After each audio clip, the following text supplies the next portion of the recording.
Before this game even started, I looked at my opponent's rating and thought, all right, this should be interesting. Not because he was much stronger than me, not because he was much weaker than me, but because players around this rating range are completely unpredictable. One game they play like a beginner. The next game they suddenly transform into a grandmaster. So honestly, I had no idea what to expect. The game begins. Everything looks normal. Nothing unusual. Nobody is attacking. Nobody is sacrificing pieces. Nobody is doing anything crazy. At least, that's what it looked like, because underneath the surface, both of us were fighting for something very important. Control. Not material. Not checkmate. Control. The kind of control that slowly decides who gets to attack and who is forced to defend. My opponent started building his position carefully. Move after move. Very solid. Very patient. And immediately, I knew this wasn't going to be one of those games where somebody hangs a queen in 10 moves. This was going to be a real fight.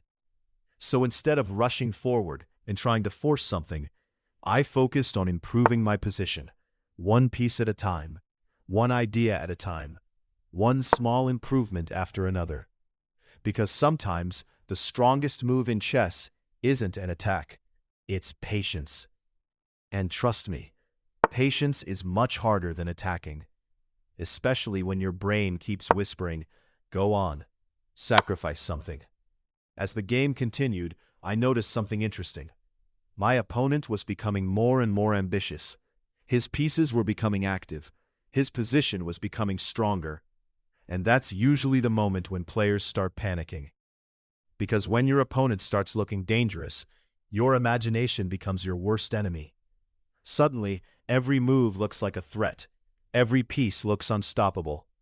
But here's something I've learned from playing countless games. A position can look scary without actually being scary. And that's exactly what I wanted to figure out. Was there a real attack coming? Or was it just an illusion? The answer would decide the entire game. A few moves later, the tension started building. Now both of us had plans, both of us had ideas, and neither side wanted to back down. This is where chess becomes fascinating, because the board isn't just filled with pieces, it's filled with questions. Who understands the position better? Who is overestimating their attack? Who is underestimating the danger? Who is calculating correctly? And who is bluffing? At this point, I wasn't thinking about winning. I wasn't thinking about checkmate. I wasn't even thinking about material.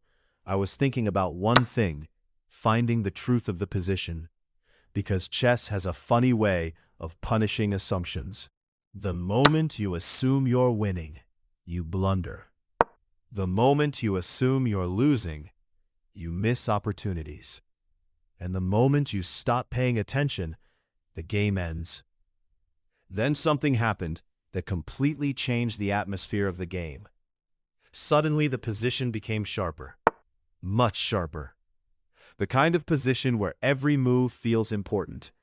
The kind of position where a single mistake can erase 20 good moves. And honestly, these are my favorite kinds of games. Not because they're comfortable, but because they're unforgettable. Now the pressure was rising. The clock was ticking.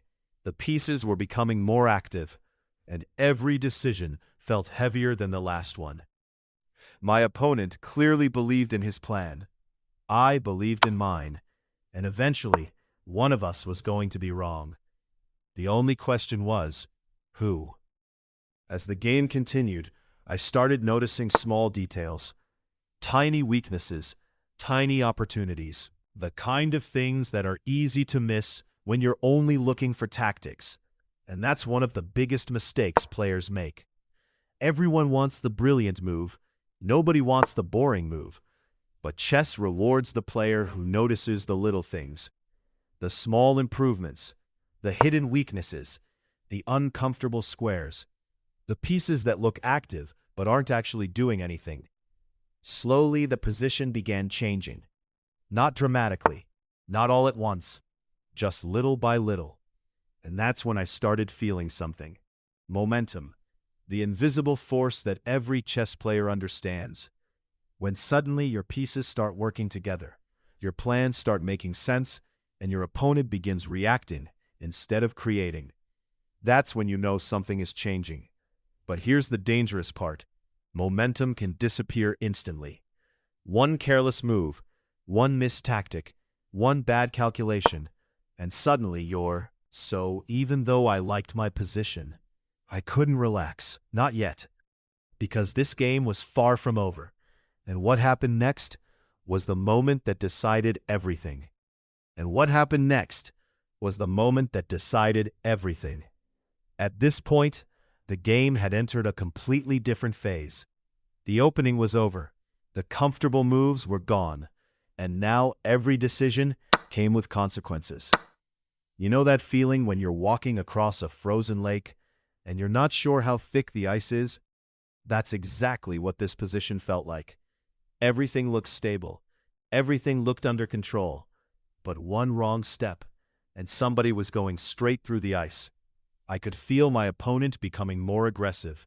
Not reckless, not desperate. Aggressive. There's a difference. A desperate player hopes their attack works.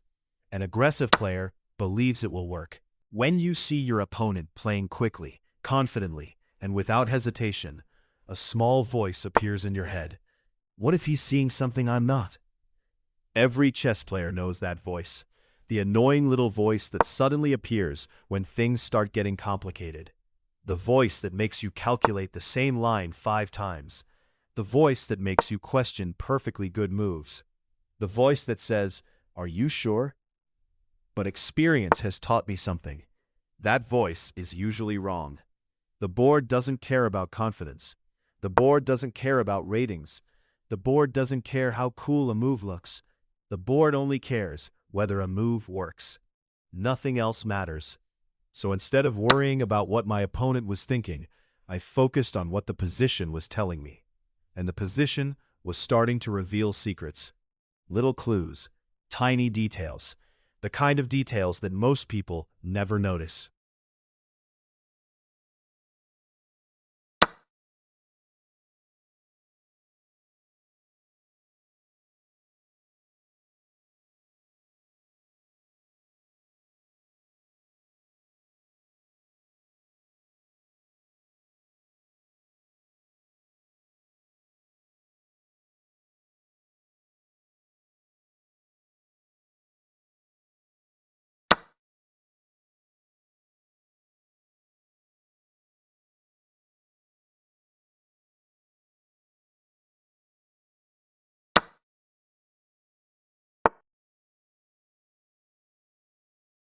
And then I finally saw it.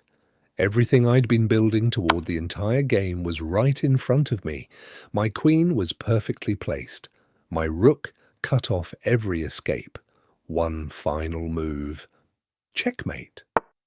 Sometimes chess isn't about one brilliant move. It's about making so many good moves that your opponent eventually runs out of answers.